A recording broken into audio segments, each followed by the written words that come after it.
국내 코로나19 신규 확진자는 11일 연속 4자릿수를 이어가고 있습니다. 특히 비수도권 확산 속에 본격적인 여름 휴가철이 맞물려 방역당국이 촉각을 곤두세우고 있는데요.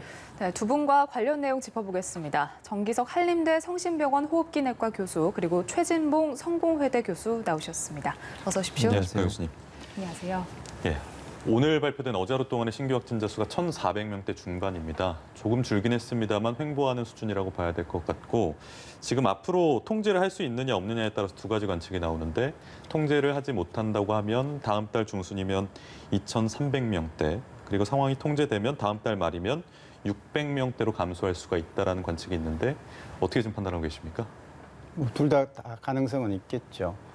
우리가 3차 때 11월 중순에 시작해서 3월 말까지 갔다고 보고 있습니다. 한 300명대까지 내려가는데요. 그만 넉 달까지 걸렸죠.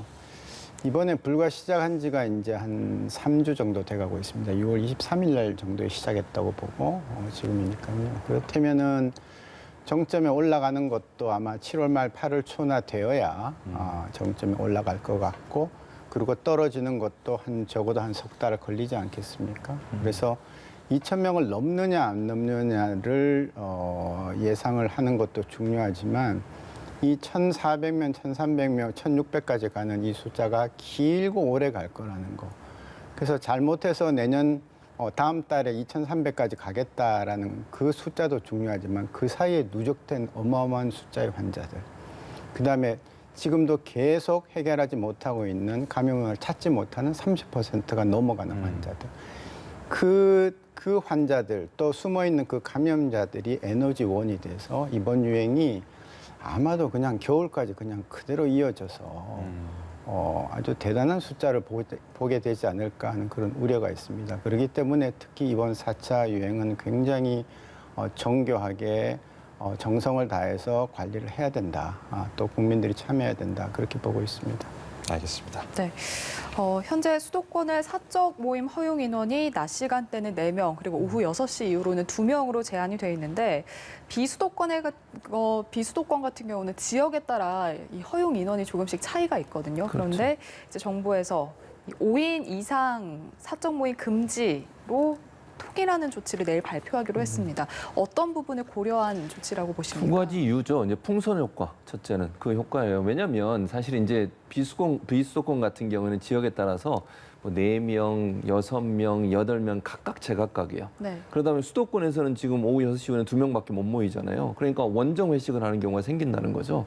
가까운 지방에 또 비수도권에 내려가서 거기서 회식을 하거나 거기서 모임을 갖는. 그럼 결국 수도권에 있는 이 사회적 거리두기 강화가 별 효과가 없지 않겠어요? 그런 풍선 효과를 좀 막기 위해서는 전국적으로 일정 부분 동일한 정도의 수준의 사회적 거리두기가 필요한 부분, 특히 이제 인원 제한 문제는 그게 필요하다고 판단했던 것 같아요. 그래서 풍선 효과로 인해서 혹시나 수도권에 있는 분들이 다른 지역에 가서 모임을 갖거나 또 그 모임을 하고 한 이후에 다시 수도권에 와서 그게 또 전파되는 그런 일이 발생할 수 있기 때문에 수도권 지역의 그 4단계 강화된 사회적 거리두기 효과를 얻기 위해서는 풍선 효과를 막아야 된다는 첫 번째 이유. 두 번째는 7월 말 8월 초가 휴가철 아니겠습니까? 예. 그래서 가족 단위나 아니면 뭐 몇몇이 모여서 휴가를 가는 경우들이 생기게 되는데 그렇게 됐을 때 지역에 내려가게 되면 지방이나 이런 비수도권에 가게 되면 그곳에서는 이제 사는 사람이 모이게 되고 또 밤에 그 영업하는 업장들도 사실은 유흥업소들도 일부 비수도권 지역에서 영업이 가능한 시간도 있지 않겠습니까? 10시까지 영업을 한다거나 그랬을 경우에 수도권에 있는 분들이 내려가서 휴가철 가가지고 그쪽에 또 전파를 한다거나 또는 거기서 감염이 되어서 다시 또 수도권에 전파하는 일이 발생할 수 있는 점. 그러니까 이런 점들이 결국은 전국적으로 어느 정도 일률적으로 제한하지 않으면 다른 효과지 풍선 효과라고 제가 아까 표현을 했는데 이런 분들이 옮겨 다니면서 또 다른 효과를 불러올 수 있는 위험성. 이 풍선 효과 휴가철 이 두 가지가 맞물려지면서 전체적으로 효과를 발휘하기 위해서는 전국이 비슷한 형태의 제한이 필요한 상황이 아닌가 이렇게 판단한 것 같습니다. 최진봉 교수님 말씀하신 것처럼 휴가철이기 때문에요. 지금 내일 오후에 비수도권에도 4인까지만 모임을 허용하게 하는 그런 새로운 조치가 발표될 걸로 예상이 됩니다만 이걸로 충분하느냐. 지금 거리두기 단계가 지역별로 좀 다르게 운영이 되고 있는데 일원화해서 좀 중앙정부에서 다시금 통제하는 것이 어떠냐라는 의견에 대해서는 어떻게 보십니까? 사실 이 새로 개편한 4단계를 시행해 본 지가 지금 얼마 안 됐습니다. 네. 그런데 가장 핵심이 됐던 게 지방자치단체가 자율과 책임을 갖고 하라. 이제 이렇게 했던 거고, 실제로 결정하고 조정할 수 있는 권한을 다 줬습니다. 예. 근데 지금 시행을 채 얼마 하지 않은 상태에서 단계로 조정을 하지 않고 또 이제 사적 모임만 지금 딱 가지고 이렇게 꼭 집어가지고 이제 간다는 것이죠. 그래서 저는 우선 그 사적 모임 지금 중요합니다. 그리고 5인 이상 집합금지를 전국적으로 통일했을 때에 정부에서 말씀하시듯이 4인, 6인, 8인으로 뭐 이렇게 제각각인 거를 이제 다 마음속에 우리는 5명은 안 돼라는 게 있을 겁니다. 네. 그렇지만 그 4단계를 다시 보면 자유롭게 8명, 4명, 4명에서 2명 이렇게 일사불란하게 잘 만들어 놨는데 그건 도대체 다 어디 가고 갑자기 그냥 국민들만 또 이렇게 못 모이게 하는 이런 좀 어려움을 겪어야 되느냐. 그러면 나머지 시스템들은 도대체 어디 간 거냐. 그렇다면 차라리 3단계로 올린 다음에 시행을 해보고 거기서 문제가 있을 때 또 거기서 조금 응용을 하는 게 맞지 2단계 그대로 두고 3단계에 해당되는 것 중에 가장 국민들이 고통스러워하는 5인 이상만 딱 집어와가지고 2단계에 적용한다는 것은 제가 보기에는 조금 섭섭하다라는 그런 생각을 해봅니다. 그러나 효과는 있을 겁니다. 왜냐하면 지난 3차 유행 때도 마지막 단계인 3.0 단계를 가지 않고 4인 이하만 모이게 하는 그걸 갖다가 지금까지 끌어오면서 6월 말까지 끌어오면서 어느 정도 눌러갔던 건 사실이거든요. 그렇지만 또 거꾸로 보면 지금 같은 이렇게 많은 폭발세에서는 4인 가지고는 좀 어려울 수도 있겠다. 그런 생각도 듭니다.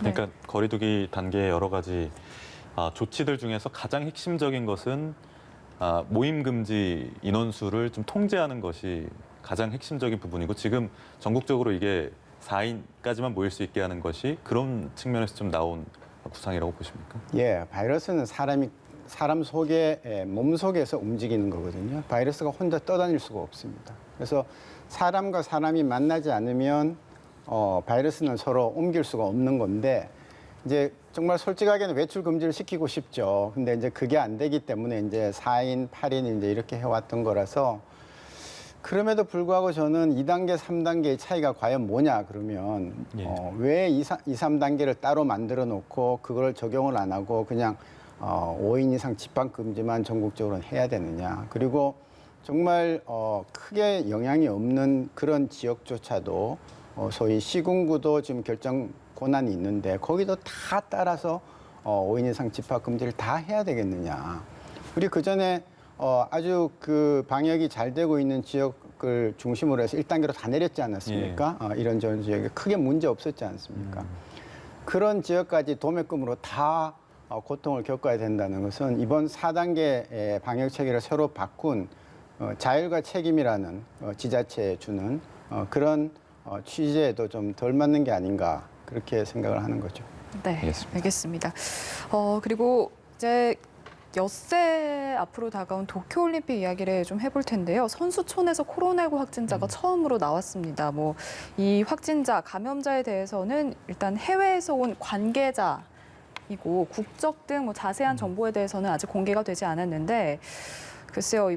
올림픽과 관련해서 방역에 대한 논란이 계속해서 끊이지 않고 나오고 있는데 이대로 개최해도 되는 건지 좀 걱정이 되더라고요. 그러니까요. 근데 지금 상황에서 뭐 개최를 안 할 수는 없는 상황인 것 같고 이제 중요한 건 도쿄 올림픽이 과연 그러면 안전하게 끝날 수 있을까 하는 문제는 의문은 있어요, 분명히. 물론 방역 체계를 좀 더 강화할 필요가 있다는 생각이 들고요. 이미 선수들이 모였고 뭐 개최하기로 모든 게 결정된 상황이기 때문에 지금 중단하기는 어려울 것 같아요. 다만 최소화하고 지금까지 허용돼 있는 예컨대 여러 가지 것들을 좀 더 손볼 게 있는지 없는지를 확인해야 한다고 저는 보거든요. 지금 선수촌에서 한 명이 확인됐다는 말은 이분도 들어올 때는 다 검사받고 들어왔을 거 아니에요. 네. 그때는 양성이 아니었는데 들어와서 양성으로 됐다고 하면 뭐 이분이 다 밖에나 다른 사람 접촉했든 아니면 선수촌 내에 있는 사람들 중에 누구를 통해 접촉했든 왜냐하면 선수촌 안에 선수들하고 지도자만 있는 게 아니라 거기 이제 서빙하는 분들도 있잖아요, 같이. 예컨대 뭐 음식을 만드는 분들, 청소하시는 분들도 있을 수 있고, 자원봉사하시는 분도 있을 수 있고, 이런 분들도 다 검사하고 들어갔을 텐데 또 이렇게 허점이 생길 수 있다고 하는 것은 충분히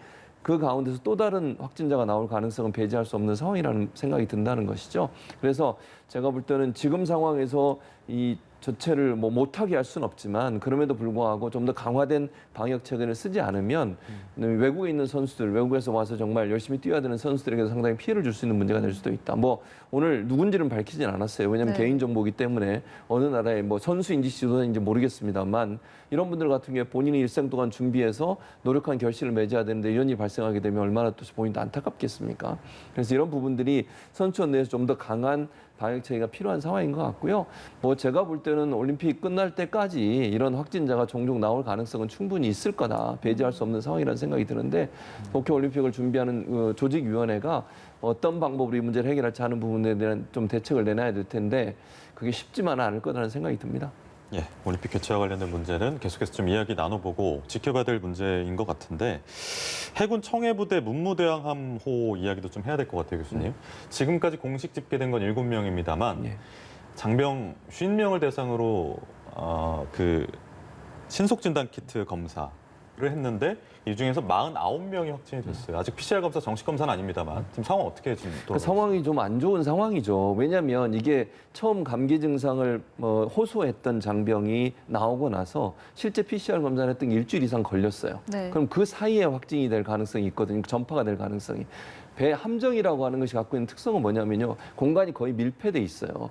그러니까 함정은 개방돼 있는 공간보다 밀폐된 공간이 훨씬 많고요. 저도 해군 출신입니다만 장병들이 숙소로 이용하는 곳들은 거의 다 밀폐돼 있어요. 창문이 거의 없어요. 그러니까 사실은 밀폐된 공간에서 환풍구도요. 거의 하나로 다 연결이 돼 있습니다. 해군 함정 같은 경우에는. 그러니까 결국 이게 순환이 안 되고 공기가 누군가가 한 사람이 확진이 돼서 다른 사람과 함께 숙소를 쓰거나 식사할 때도 식당도 상당히 협소하거든요. 함정은 잘 여기 한 300명 이상이 지금 탑승하고 있거든요. 문무대왕함에. 네. 그럼 그 300명의 병사들이 같은 공간에서 떠나지도 못하고 그 공간 안에서 며칠 동안 함께 생활했다는 거 아니겠습니까?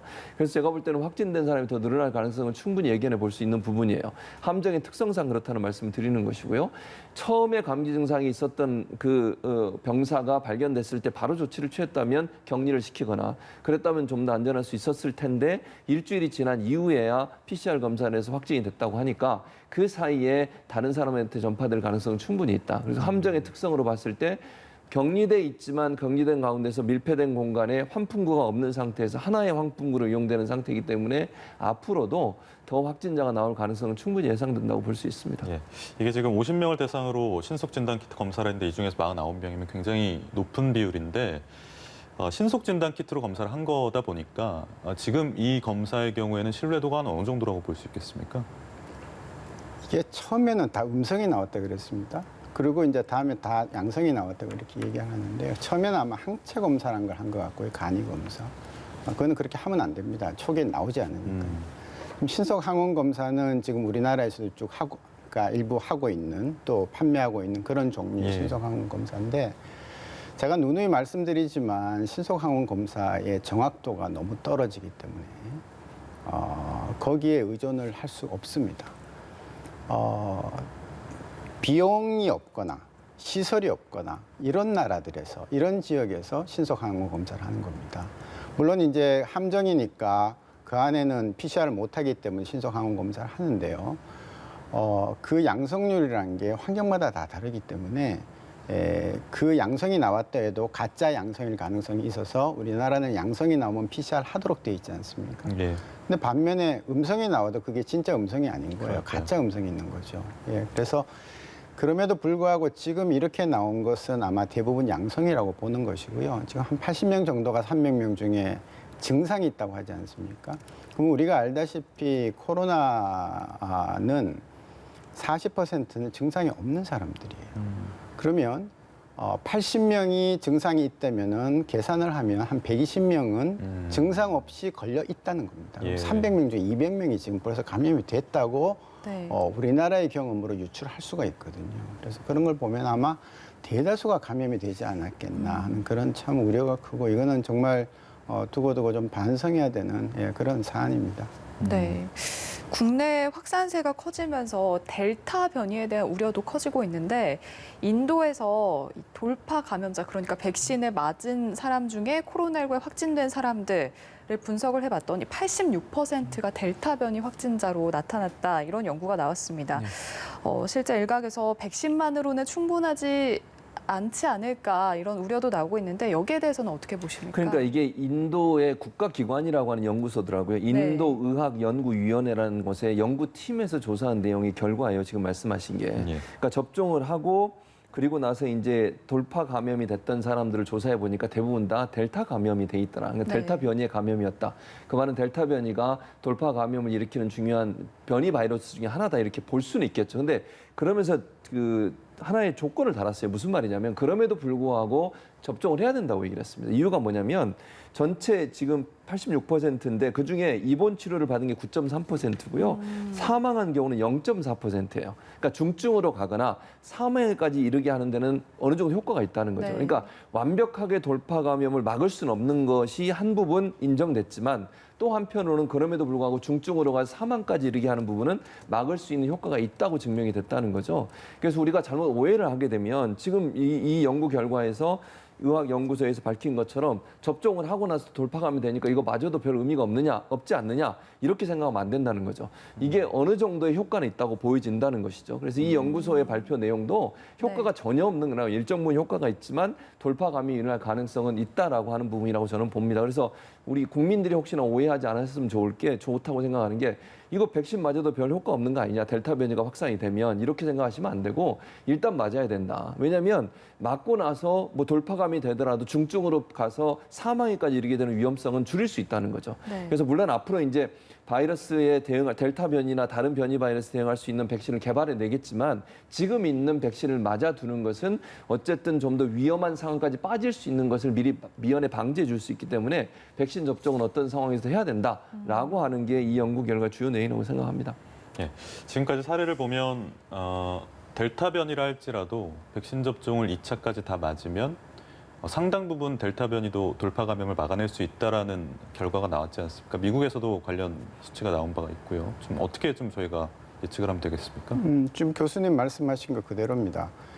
우리가 델타를 막을 수 있는 아주 획기적인 백신이 나온다면 모르겠지만 아직까지 우리가 갖고 있는 백신 아스트라제네카이든 화이자든 우리가 그동안 해왔던 그 백신이 소위 중증으로 가서 입원하는 확률을 92%, 96% 각각 막아주는 것이죠. 그거면 된 거 아니겠습니까? 우리가 독감 걸려서 심하게 안 되면 그냥 저절로 낫듯이. 예. 그런데 이제 문제는 증상이 없는 델타 환자들을 막아주는 확률은 많이 떨어집니다. 또 증상이 있는 환자를 막아주는 확률은 뭐 88%, 60% 이렇게 나오지만 역시 나머지는 안 됩니다. 그것이 우리한테 뭘 시사하는가 하면은 이 델타 바이러스가 번지는 것을 지금 이 백신으로는 차단할 수가 없다.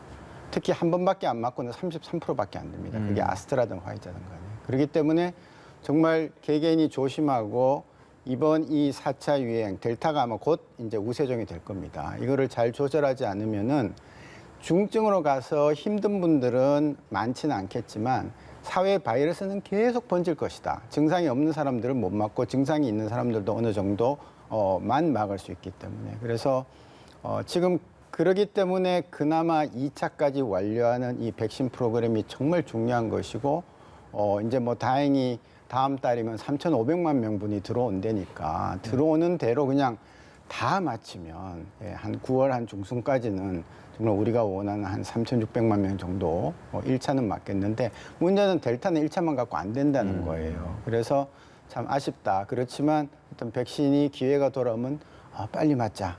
그런 말씀을 드립니다. 네, 2차 접종까지 좀 속도를 높여야 되는 상황이라는 지적해 주셨고 최근의 확산세를 두고 일각에서는 자가 진단 키트, 아까도 이야기 나눴습니다만 자가 검사 키트에서 가짜 음성을 받은 무증상 감염자들이 조용한 전파를 일으킨 영향이 있다라는 지적들이 있고 반면에 숨어있는 환자를 찾아내기 위해서 유용하다.